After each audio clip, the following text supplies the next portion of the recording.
So we're on FaceTime, and I've been watching a little bit of your YouTube cooking show. So I was kind of expecting to catch you behind the stove with an apron on. I'm not gonna lie. Oh man, that's a scary sight. But nah, I'll probably whip something up. I think when I first started, it was like every day, but now it's like two or three times a week, and if the mood strikes, I'll do a little story out of it. But right now, I think I'm really just getting my chops like top notch. So for the next time when we do it like with the camera and the whole bit, it'll be even more elevated than what it was at first. All right, well, I'm looking forward to it. But in the meantime, we have new music to enjoy. And I think, like a lot of fans, I got introduced to you to sort of big rap pop records, upbeat songs like Cha Cha and Broccoli. So I'm really surprised to even be interviewing you for R&B now. But listening to the project, it sounds like this all comes pretty naturally to you. When did you decide that you wanted to make a big musical change? I feel like that was my intention, like ever since, you know, the beginning of this whole journey. I believe like those big records, I really wanted to be those songs that lead you to the water. And so you can really get the full spectrum of what I did. But it seems as though, time showed us that like those records took on a world of their own, and it kind of like outweighed it and built their own little stream that was away from the reservoir. But I'm forever grateful for the successes of those records, and the comfortabilities and things that it's brought me. And I just feel like this time around, if I give you exactly what I want you to have, like what I mean, in a full package like that, I'm giving you just unadulteratedly me in the way that I want it to be. So it's a blessing to even be able to come back out like this and show it all. And then it's also good because once you get this, you can go back to all of the projects that I've released previously and really get into it and just hear the growth from where I was at with that at that time. I have to say, I'm a little bit stunned to find out that this was the plan from jump, but I guess you did give us some hints of this. Back in 2018, you dropped a short EP. I think that one was called That's a Girl's Name. And on that, I think it was only about 3 records at the time, but it was a bit more, I guess people would say experimental. Coming off your debut album, it was a little bit more funk, sort of 80s soul, but it sounded like you were just having fun. So at that point, was that you just already trying to sort of lay out this path to fans that you were going to follow? It was a nice transition. But like I'm gonna go back in 2016, the Big Baby Drum album. Like if you listen to it, like you have the Monticello Ave, you have Wi-Fi with Erica Badu. You know what I'm saying? Like Sweet Virginia Breeze, Change My Number. All of these are singing records. I don't even know. Like I mean, that's what I'm saying. Those big records kind of overshadowed that. So like, if you like really got into the full album from Jump Street, like my day one fans, I think they're all like very, very happy that, now I'm coming out all the way like this, because it's like what they've been wanting to be on the forefront, you know what I mean? And what I've been wanting on the forefront. So like I said, man, like if you go back, it's all in there, but it's just grown, and I feel like just matured, you know what I mean, with everything.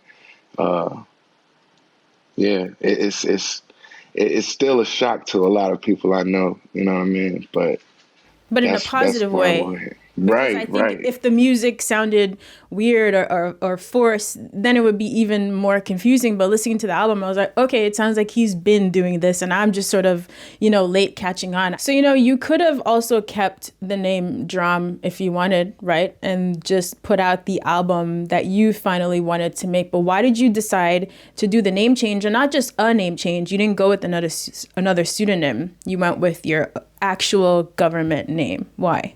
All right, so I'm gonna keep it a band. It really was Drum, and then the name of the album was Shelley, because the first album was Big Baby Drum, and Shelley's just like more, where I'm at, and just all the way me, like a real, like, you know what I'm saying, like just showing the growth. And as we're sitting there, I'm talking with the team, and Tunde, he goes, I was always hinting at like, I think I should go by my name or whatever. And just like, I don't know how, what made him have that spark. And it says, yo, I really feel like, the name go instead, yeah, the album is Shelley, but Shelley FKA DRAM and your name, just switch it. It's a whole new thing. And I'm like, all right, let's, you know what I mean? Like that, you know what I mean? Now you talking my language. You feel me? Like, I wonder, as you were putting together this project, especially since it was so personal, you didn't really go overboard with the features, right? You have Summer Walker, we played that collab. You have Erykah Badu on here, and you set that one up with some great narration as well, that it's, a duet is sort of this union of minds. And you also have Her and Watts. How did you go about finding the artist that you thought best complemented you on this project? I knew going into it that I wanted the vocalist, all the vocal features to be from women and very talented women. You know what I'm saying? And like, as far as Queen Erykah Badu, like that's like one of my closest friends in all of music. Like, you know what I'm saying? Like that's my friend. You know what I'm saying? Like, we have so much music together, and the fact that one of the epic records that we created is going to be showcased on this album. It's just really, really, really great. The record with Her and Watt, who was amazing on that guitar solo. Golly, you know what I mean? Like, that record is literally was recorded 3 years ago. It was released 2 years ago, and now it's probably about to be, acknowledged as a brand new record, which is perfectly fine, because what we're aiming to do is make timelessness, like make moments, and a moment is unforgettable. So, as long as it can age like fine wine, it's all good. And Summer, shout out to Some, that's gang, you know what I mean? LVRN, you already know.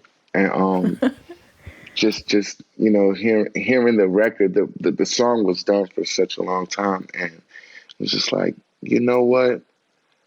Like a feature would be, it's like, yo, what about Summer? And it's just like, she was like, she down. I'm like, word, say that. And it was like, yo, would you write it out? Or I'm like, yes. You feel That's me? amazing. So I actually wrote the feature verses. Yeah. Yeah. On the album.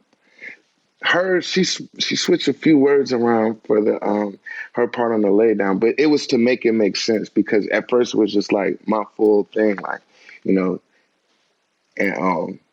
I really appreciate the fact that, they're willing to just like, go with the flow and compliment the record and outdo themselves and like, you know what I'm saying? When I get you on my record, I want you to do the best possible. If you're going to on me on my record, please do. Cause it's lit for the both of us. You feel me? We going up.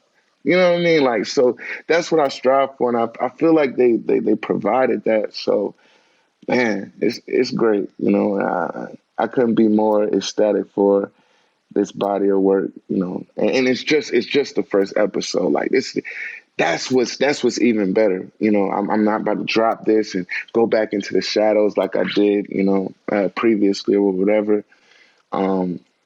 We know the task that's at hand, and we are well prepared. I'm gonna just say that. Congratulations on this album. It's also, the Thank timing you. is amazing. It's just a beautiful time in R&B in general. So I think this project really drops at the perfect time. It's called Shelley, formerly known as Drum, streaming in full right now on Apple Music.